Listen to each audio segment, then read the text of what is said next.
Okay, welcome again. Yeah, so I want us to solve this question. And the question says, suppose in a two-market model, the supply and demand functions are given as Q as 1, which stands for the quantity supplied for market 1. It is given as a negative 3 plus 4P1, whereas the quantity supplied for market 2, it is given by negative 18 plus 4P2. Once you go to the quantity demand side, the quantity demand function for market 1 is given by 4 minus P1 plus 1 over 2 P2, whereas the quantity demanded for market 2, it is given by 10 plus P1 minus P2. Then we are asked to calculate the market prices for both markets, and then we are asked to calculate the quantity demanded for the two markets and the quantity supplied. So if you have not watched my previous video, make sure you go and watch the previous video so that you can be able to connect how we are supposed to find the equilibrium price and quantity demanded and quantity supplied at equilibrium for a single market before you proceed to this question whereby you have been given two markets, or whereby you are dealing with two markets. So what you are going to do in this particular case, because we are asked to find the market prices, that is P1 and P2. So what we need to do, we need to recall that equilibrium refers to the state where the market demand is equal to the market supply.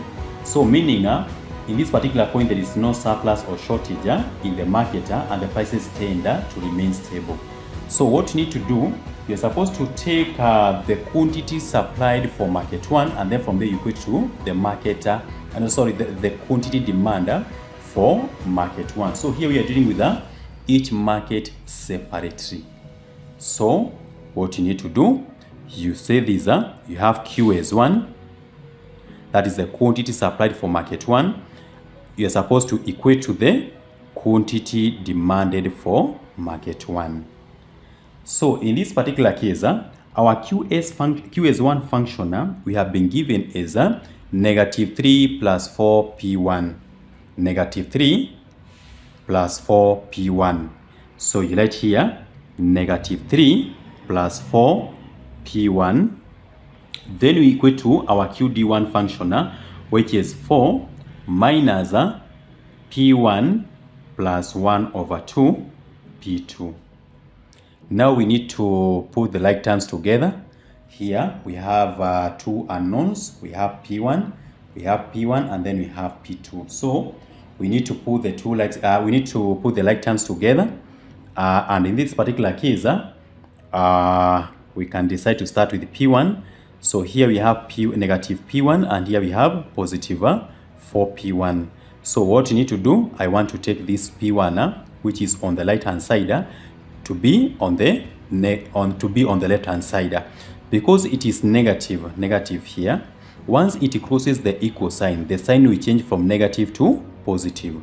So here we have negative 3 plus 4P1 plus P1 equals 4 plus a half P2. Now let us proceed. We have negative 3 plus 5P1, that is 4P1 plus P1 is supposed to give you 5P1. Then it is equals to 4 plus a half P2. Now let me move this negative 3 to go to the right hand side, because it is negative. Once it crosses the equal sign, the sign will change from negative to positive. So I'm left with 5P1. I'm left with 5P1 on the left hand side equals 4 plus 3 plus a half P2. Correct. Let us now proceed. We have 5P1. You equate to 7 plus a half P2. So in this particular case, I want to make P2 to be the subject of the formula. But before I make P2 the subject of the formula, here I have the denominator, which is 2. Here it is equivalent to 1, is equivalent to 1. So I want to do away with the denominator part. So I need to multiply each side by the reciprocal, that is 2 over 1. I multiply by 2 over 1. I multiply by 2 over 1. So this one will cancel out. So I'm left with the 10P1 equals 14 plus P2. So if you compare P1 and P2, the only unknown that we are able to make it to be the subject of the formula is P2. So meaning P2 is supposed to be, if I take this 14 the other side, it's supposed to be 10P1 plus, minus 14, because it was positive on this right hand side. Once it crosses the equal sign, the sign will change from positive to negative. So this is our, let this be our equation 1. Let us now proceed to market 2. Here we have our QS2 function, that is the quantity supplied for market 2. We are supposed to equate to the quantity demanded for market 1. Sorry, for market 2. So in this case, our QS2 function we have been given as negative 18 plus 4P2. We are supposed to equate to the QD2 function, which is 10 plus P1 minus P2. Now you put the like terms together, but before we do that, here we have negative 18. We can take it the other side. Because it is negative, immediately it crosses the equal sign. The sign will change from negative to positive. So on the left hand side, we are left with 4P. 4P. So this one was P2. Yeah, correct. It was P2 because it is negative 18 plus 4P2. Thank you. So this 4P2 equals 10 plus 18 plus P1 minus P2. Let us now proceed. We have 4P2 equals 28 minus P1 minus P2. This is plus, this is plus P2. P1 minus P2. Now we can take this P2 on the left hand side. Because it is negative, immediately it crosses the equal sign. The sign will change from negative to positive. So here we have 4P2 plus P2 equals 28 plus P1. Here we have 5P2 equals 28 plus P1. So what we need to do so that we can be able to match this equation with the one that we are able to get P2 as 10P1 minus 14P1 as our equation 1, we need to make P2 the subject even in this particular case. So we divide by 5, we divide by 5. So in this particular case, P2 equals 28 plus P1 over 5. So this is our equation 2. In this particular case, we are able to get our P2 as 10P1 minus 14, that is our equation 1, whereas our equation 2, we have P2 is equal to 28 plus P1 over 5. Because these two are P2s, what you need to do, we need to equate them. So equate the equation 1 for P2 to equation 2 for P2. So it is the same as saying this.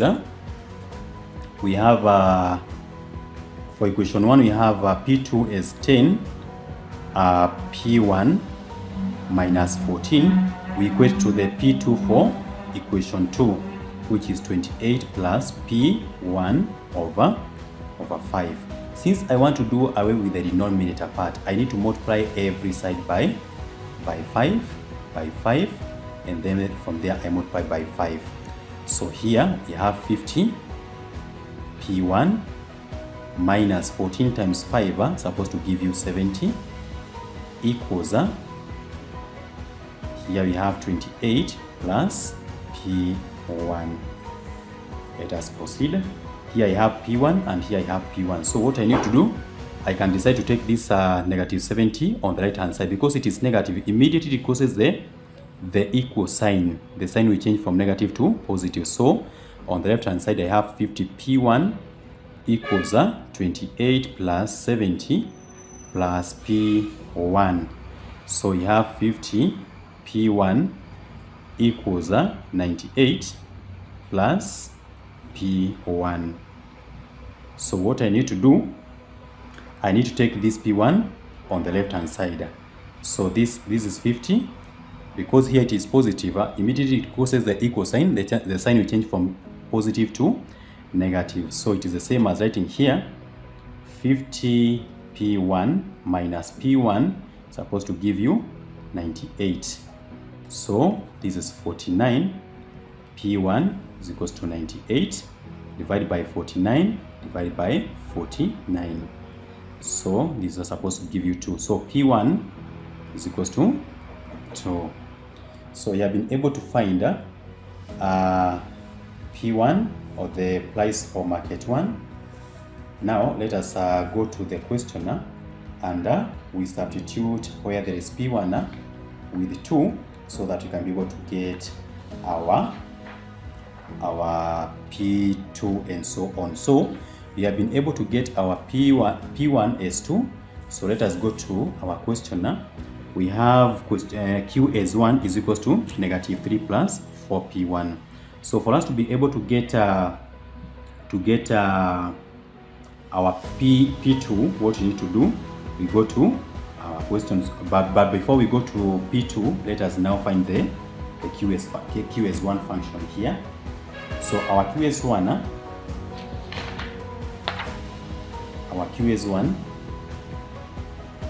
it is given by negative 3 plus 4P1.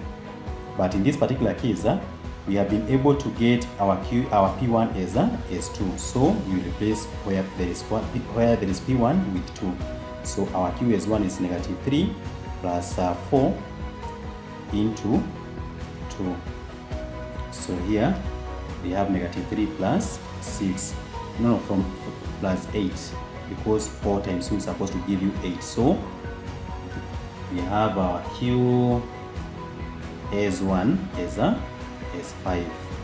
And Q S1, it is equivalent to Q D1, because I told you that at equilibrium, the quantity demanded is supposed to be similar to the quantity supplied, meaning the quantity supplied for market 1 is supposed to be the same as the quantity demanded for market 1. Then let us now proceed to our QS2.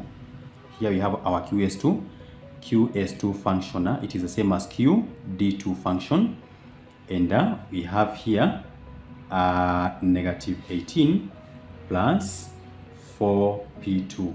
But before we get the QS2 function, what you need to do here, we are supposed to find the P2.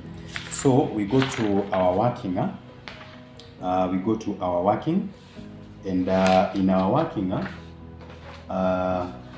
we were able to find our P2 function is 10 P1 minus 14, and we are able to find our P1 is 2. So what you need to do, we replace P1 with 2. So P2 is equals to 10 P1, of which P1 we have been able to get it as 2. Then from there we less 14. This is 20 minus 14. So P2 is supposed to be 6. So that's how you find P1, P2. So P1 is supposed to be 2, whereas P2 is supposed to be 6. Let us now proceed to looking at we are working on